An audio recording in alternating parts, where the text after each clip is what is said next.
It's the return match. Magnus Carlsen with white this time against Jan Krzysztof Duda. So in the previous round we saw Duda defeating Carlsen and ending his 125 game unbeaten streak in classical chess. So this is a double round tournament, so Carlsen had the chance to get revenge straight away. Let's see what happened. So it's a solid start from Duda, the Slav.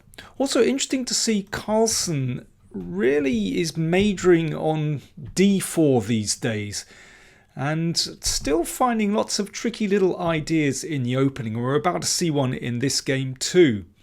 So all very normal so far. Of course, we're waiting for this knight to come to f3, which is a completely standard position. But here is where Carlsen starts to do things a little bit differently. Of course, playing b3 and playing the bishop to b2 is pretty standard, but normally after knight f3. And Duda plays b6 and bishop b7 and bishop d3. So back to fairly normal development for white, but just that knight is lagging on g1. Knight d7, and here of course knight f3 is absolutely standard, very normal position. But Carlsen, after about a 13.5 minute think, played his knight to e2, and this is a little bit unusual. Let's see what Carlsen has in mind. Bishop d6, castle's kingside, and castle's kingside. And now Carlsen put the knight on g3. So this is a little bit strange to have the knight here and not here, but it introduces some very interesting ideas. I mean, one thing is that if the pawn comes to e5, then the knight finds its way to this superb f5 square, hitting the bishop. You know, that's actually very, very annoying for black. And the other thing is that white can potentially play e4 and then will be able to recapture with the knight on e4, hitting the bishop on d6. So that's quite nice. Black could wait here, but yeah, you have to know what to do against e4, but c5 is a pretty natural move. You can see the pawn remains on e6, so that knight at the moment doesn't have anywhere to go, but still there are some interesting things happening after pawn takes pawn. Well, Carlsen thought for almost 18 minutes over c takes d5, and again we can see if black plays a very natural recapture, e takes d5, that knight will fly into that wonderful square on f5, a beautiful attacking piece looking at the bishop on d6 and the pawn on g7. And if, well, let's just have a quick look at knight takes d5. This did not happen, but again, potentially some problems for black here. The position opens up for the bishops wonderfully here, and then queen g4, you can see mate threatens straight away on g7, and even after f6, bishop c2, you can see h7 is vulnerable, e6 is a little bit weak now, the rooks can come into the center very easily. Well, that's certainly more comfortable for white. So after c takes d5, Duda was in a dilemma. What should he do? Well, he'd planned this. C takes d4. Now, if pawn takes pawn, then knight takes pawn, and that shuts out. Well, let's have a quick look at that. You can see now that bishop is shut in by the pawn on b2, and that's absolutely fine for black. But Carlsen played something different. He played knight ce4. So this is starting to get very complicated with these minor pieces bunched in the middle. I suppose a natural move is to take here and then to either match white with knight e5, it's completely symmetrical but white has the move, or knight c5. But I don't think either of those moves really solves all of black's problems. Duda played quite a greedy move. He took a pawn. Bishop takes knight, knight takes bishop, and then he played pawn takes e3. So as we're about to see, this wins a pawn for black, but it's a very risky pawn to take. Let's have a little look. Pawn takes pawn on e6. And now black wins a pawn because after pawn takes pawn on f2, that is check. So rook takes f2, and then black has time to capture the pawn on e6. So Duda is a pawn up. So why do I say this is a risky pawn to take? Well, just look at those two bishops just raking across the board, and oh, that is already uncomfortable for black. And queen e2, that also is a very nice move. Looking at that extra pawn on e6, but that's an isolated pawn, and preparing to bring the second rook into play. You can see that white is very well coordinated here. And this is really not easy for black. Duda played knight c5, attacking the bishop, which dropped back to c2. So maintaining the pressure on the long diagonal, and bishop a6. So the pawn is protected by the knight, the bishop attacks the queen, and the queen needs to find a safe square. It does have a safe square, not to go forward because that could be attacked by knight g4, knight d5, but queen e1 keeps the queen out of range of black's knights. Well, got to watch out for knight d3, but that one, of course, can be met by queen e6 at the moment. But queen e1 keeps the queen safe.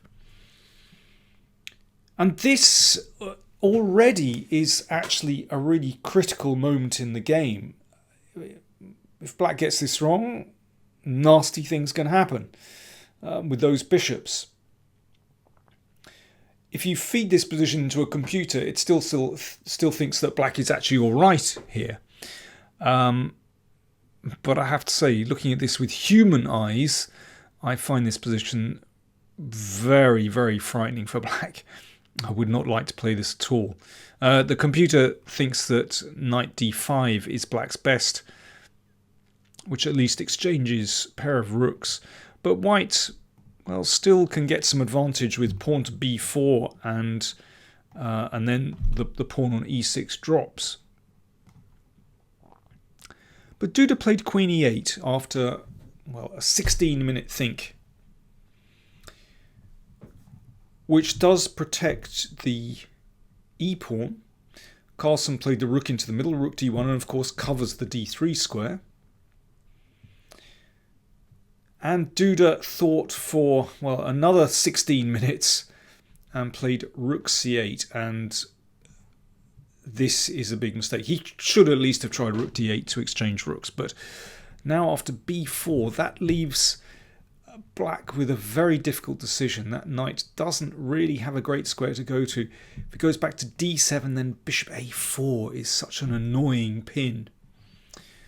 Duda played the knight back to b7.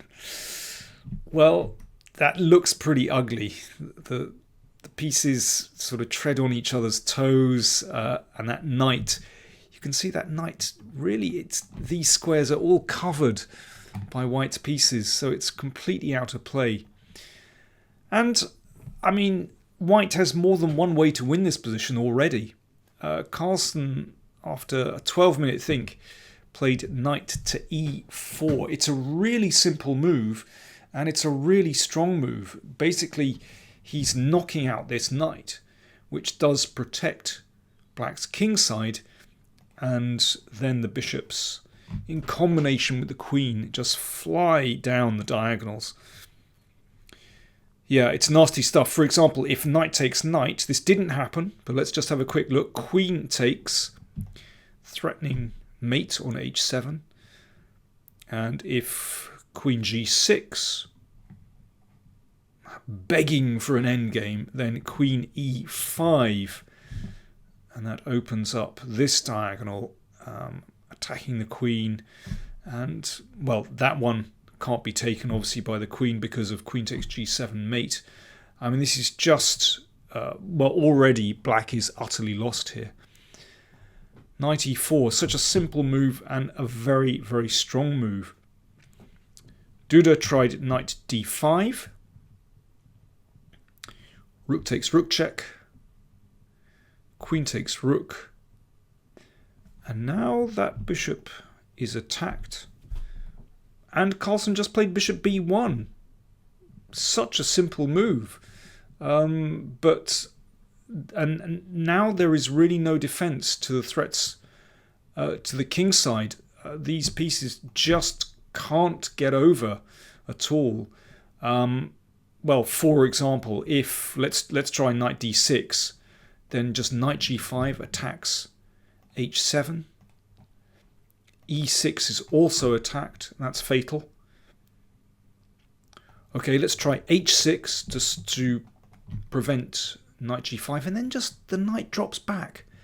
The queen threatens to take on e6, and if rook e8, then the knight spins round to h5, g7 attacked, queen e4 potentially on its way.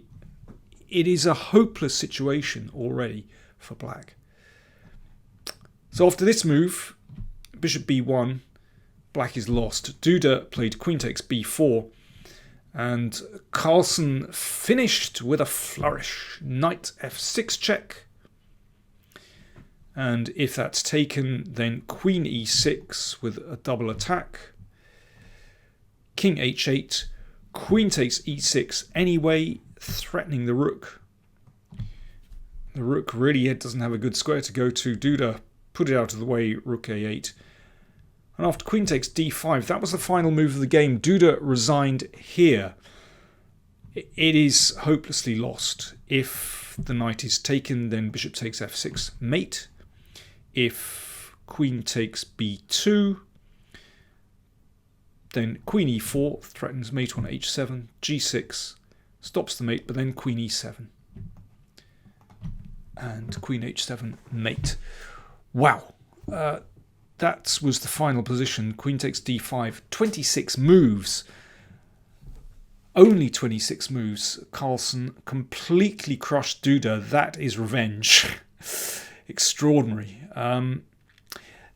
Interesting. Carlsen said that he had seen this position before with knight g3. I mean, I don't know whether he'd planned this directly before the game, but it's one of those tricky little opening ideas that obviously just upset Duda, and who, well, very quickly went wrong.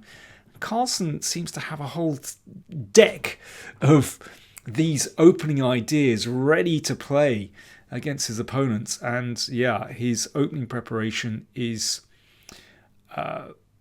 pretty extraordinary. Not that he'd analysed this in amazing depth, because Carlsen was clearly thinking the ideas through, but it's just that he had this little idea up his sleeve which proved very effective.